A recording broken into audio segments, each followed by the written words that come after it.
It feels excellent today. It's 41 degrees.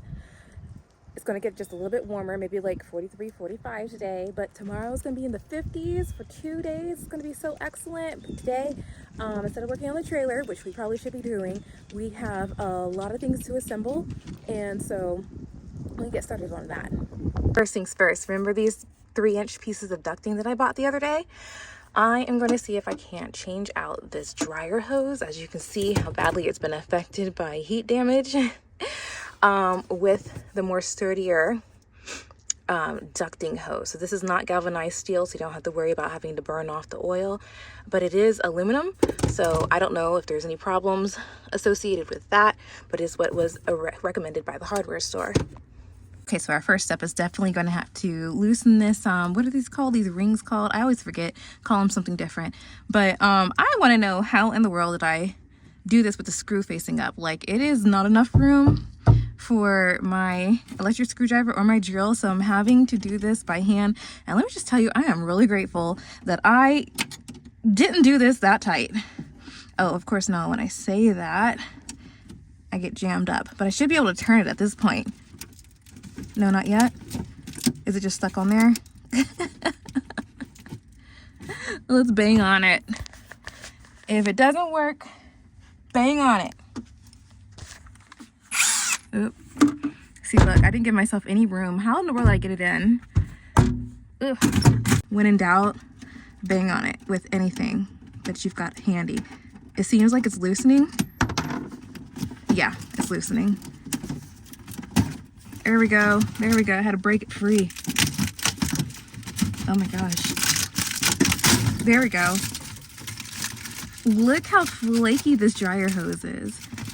I don't know why I assumed that the heat from a dryer and the heat from a diesel heater would be about the same, but probably because a lot of people use dryer hoses. But we are going to upgrade to this guy. And what I want to see is, like, what do we have enough room to do this 180 degree turn that I need to do in order to get the heat from here to this hole back here.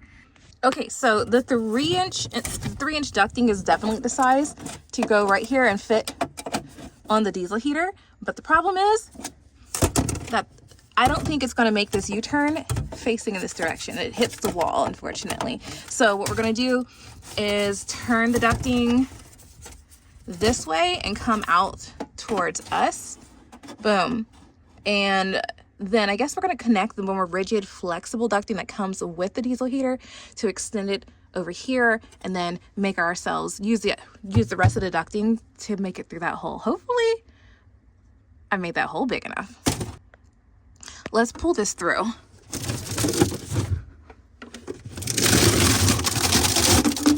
For some reason I thought that was going to be harder.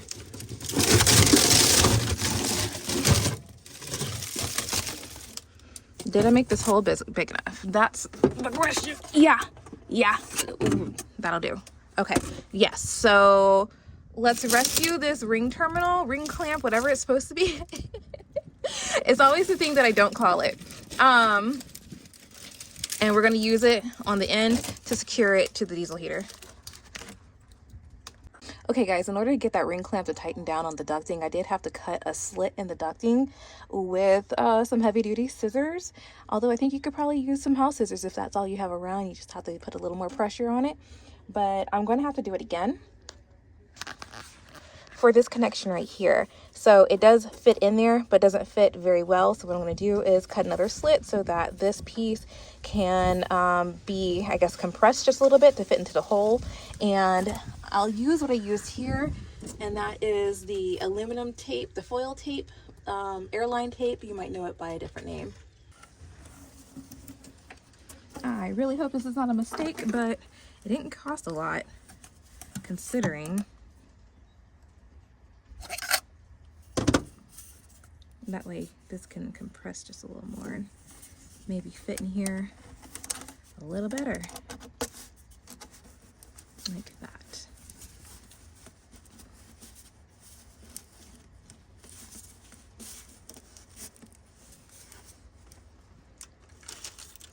This stuff is very malleable. I think that's the correct word for it, but also it can cut you. So be careful. It sticks very well too. It's a really good tape for this type of stuff.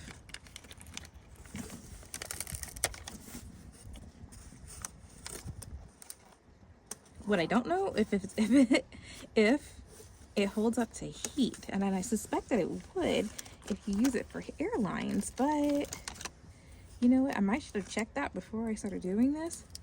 But if we have an issue, I'll just remove it.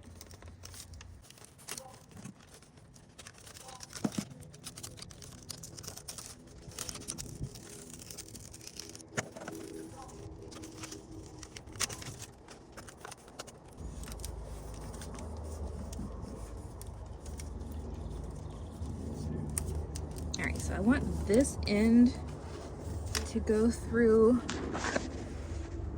my hole back there. Hopefully I didn't make this too complicated. Has indeed gone through the hole, and now we need it to fit right here. And I think with 2 hands we can get them to connect. I am going to put a little snip in the metal here, just like I did with that one up there, to make them fit, and then tape.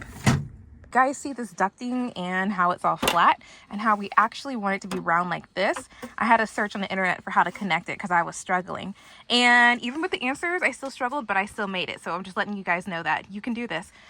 Look up, or on YouTube, flat lock ducting. That's the video that I watched. I can show you how to do it, but I don't think that I'm going to be anywhere near as clear as the instructions I watched on how to do this.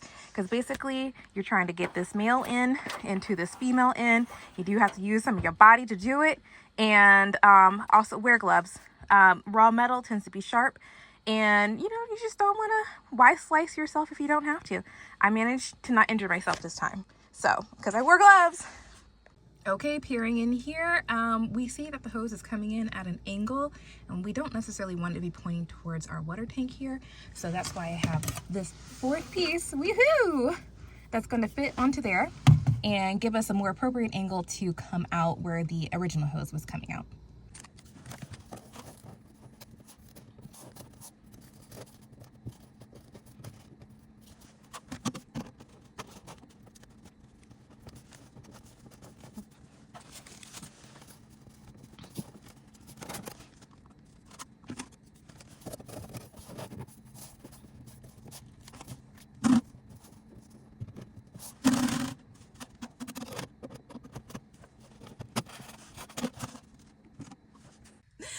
Okay, because of the angle that this pipe is coming through, I decided to go with the rigid hose, the rigid flexible hose, as opposed to the ducting, because I can maneuver this piece. I can adjust this piece just a little bit, but not in the direction I want it to go. So I have more chance to get this going in the right direction if I use the rigid hose, and I'll save these guys for another project. And now to put on the final piece, let's go ahead and just slide that in here.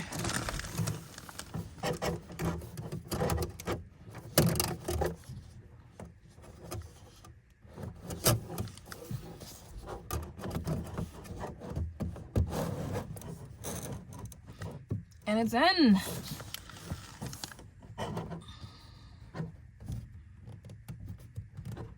Yeah, I like how that sits now. So this is an old pipe. We're gonna remove that and take the crinkles out. And this is how we had it before. Nothing really mounting it and making it look pretty.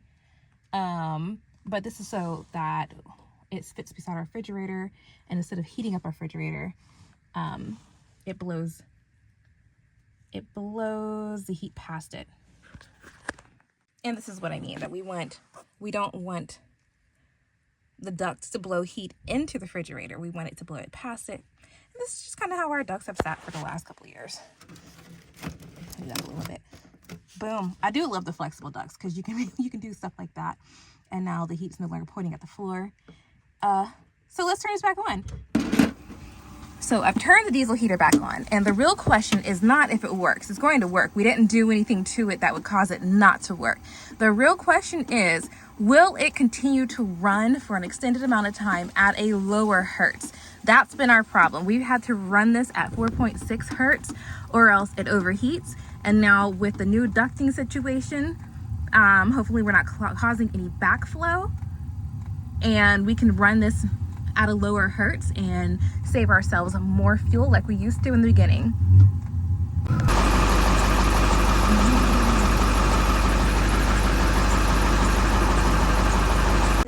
You guys want to see what it is, or should I wrap it up for Christmas? Girl, open it up. Open it up. Because now I'm curious. Filming the unboxing. We see how good I am at this. Oh, babe, I'm the worst.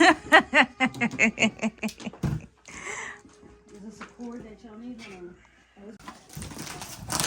You know we all love a box in a box. But in this case, I think it came very well packed.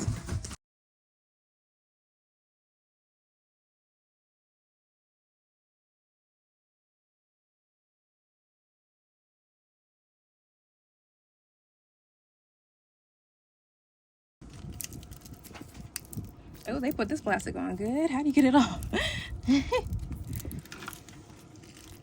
They said you are not intended to take this off easily. How do you turn this photo?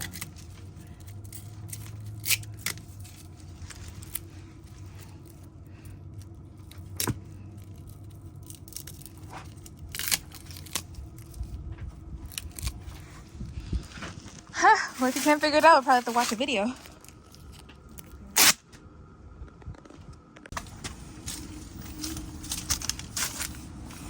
Oh, the brakes are good.